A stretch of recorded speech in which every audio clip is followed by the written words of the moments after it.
Sorry for yesterday. అలా అన్నెసరిగా వాగినందుకు. Seriously నువ్వు ఫ్రెషర్తో తిరుగు, సీనియర్తో తిరుగు, నాకేంటి? మధు ప్లీజ్.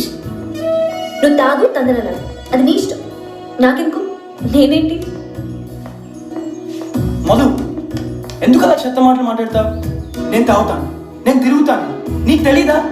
ఏమో నాకు తెలీదు. అయితే నేను తాగుతానా? నువ్వు చూస్తావా? చందు, అది నాకు అనవసరం. నువ్వు వెళ్ళిపో, నువ్వు నాకు వద్దు, అంతే, ఫినిష్. మధు తీసుకో, నాకేం అక్కర్లేదు నీ బాడీ గిఫ్ట్. థ్యాంక్స్. ఆ సిమ్ ఇచ్చే, అది నాది. తెల్లగా